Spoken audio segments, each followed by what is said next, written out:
My late wife and I, were in the hospital. Mary had a very rare cancer, which is ironic considering she was director of radiology at Sansom Clinic. She'd been there for 48 years, first job out of college. And she wound up contracting an incredibly rare cancer called biliary duct cancer, cancer of the bile duct. From what I understand from Rick Newman, 1 in 64,000 cancer patients suffer from it. It is 100% fatal. It is non-curable, considered not treatable. They put Mary Lou on a heavy 5-FU cocktail, chemo cocktail, which is the heaviest cocktail they had for pancreatic cancer because it's as close as they could get. They told her you'll spend your first week in bed, your second week in your jammies, begin the third week with another treatment. My lovely baby doll worked half-time for 6 months on that chemo cocktail. My wife was an astounding woman. And it was months later, and she just wasn't doing well, and she was in a lot of pain. And Dr. Kearney, Mike Kearney, I went out and talked to him because I was concerned that I wasn't able to give Mary the care that she needed because I was her 24/7 caregiver for 17 months and 3 days. And it was the single greatest honor and privilege of my life. It was not by any means a burden nor an obligation. It was an honor and a privilege. So Mike comes into the room, and of course as director of radiology, she knows Dr. Kearney. She knows Mike quite well. And Mike's just on the edge of the bed, takes his hand and kind of puts it over Mary's toes under her blankies, and looks up at her and says, "Mary, my darling, I understand you have some concerns about going on to hospice." And Mary looks up at Mike with the tears just coming down her face, and she goes, "But Dr. Kearney, I'm scared to die." And Mike, God bless him, Mike lets off a little bit of a chuckle and he goes, "No, Mary, my darling, you have it all wrong. Mary, my darling, you don't go on to hospice to die, my darling. You go on to hospice to live." And Mary chose to go on to hospice that afternoon. They released us that night, and the quality of both of our lives went up exponentially. The quality of care, no, strike that. The quality of deep, loving care that we received from absolutely everybody at Visiting Nurse Hospice Care Santa Barbara is beyond comprehension.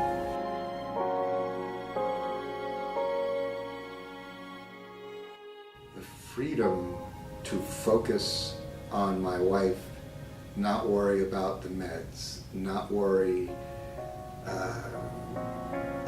they got the oxygen generator, they would change out, okay, it's time to change out, when was late? We didn't change out the hose on the oxygen mask. We're going to change that out, we're going to change the mask. Little details.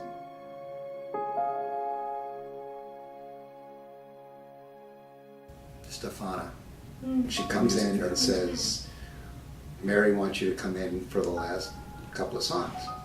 Of course, I hop up from my desk, take my shoes off, go across, I climb into the hospital bed, I take Mary into my arms and I'm stroking her hair that came back thicker than ever. And I'm looking right in her eyes, and Stefana picks up the guitar, and on the first strum of the notes, I went, "Oh crap." She started playing Grace Hallelujah. And I couldn't help it. I started to sob. I just let loose. And Mary takes her shaking left hand and just puts it on the back of my head and brings my head down to her skin and bones chest. And I sobbed while my wife held me. And I realized I've been doing it all wrong. I've been denying my wife the privilege of comforting me that I got from comforting her. They taught me how to cry for my wife, to cry with my wife, to cry in front of my wife, not be the big, strong person I thought I needed to be. And that was probably one of the two most incredibly intimate bonding moments I had with my wife. Her social worker used to come and bring her little pieces of like homemade mozzarella cheese to try and get some groceries into it and sit and chat with her. The hardest thing I ever did was, I think it was Lauren. Lauren came into my office and said she needed me to do her a favor, but she wasn't going to tell me what it was till I promised to do it. I said, of course. So she says, I need you to go across the hall. I need you to get into bed, and you're on the bed with Mary Lou. I need you to take her in your arms, give her a kiss, tell her how much you love her, and I need you to give her permission to die. Which was by far the single hardest thing I ever did. But it was the best thing I ever did. And I went in, I took her in my arms, I looked her in the beautiful eyes, and I told her how much I loved her. And I said that I would fight with her till my dying breath, but it's time. You know, you're in horrendous pain. It's not going to get any better. You fought the good fight.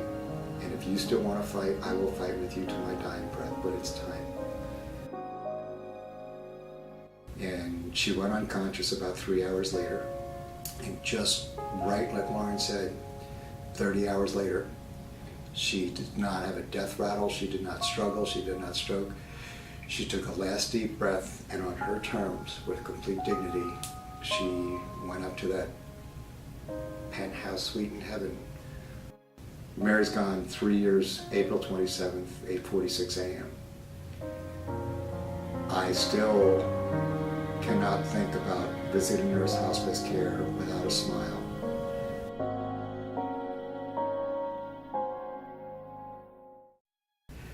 Born and raised on Long Island, New York, been in race riots, got stuck in Bed-Stuy when the lights went out. Never in my life have I known fear until Mary came home in tears, says, oh my God, honey, they found a mass on my liver and it's huge. The first time in my life that I knew fear.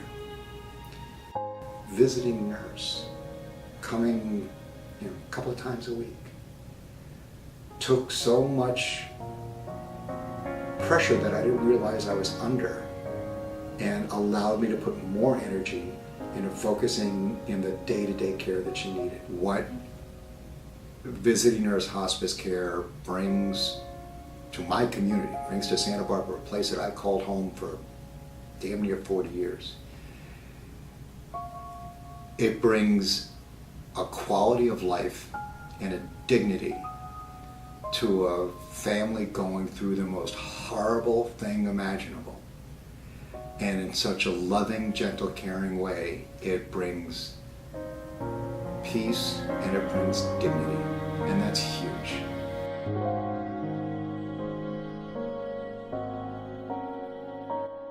Go on to hospice towards the end, and they're only on it for a week, 2 weeks before they pass. The one thing I can guarantee that every single patient who has ever passed in the care of hospice, here or anywhere else, died with dignity. And you cannot, for any reason, ask for anything more than that. You get more than that with hospice care, but it's a given. You will pass with dignity.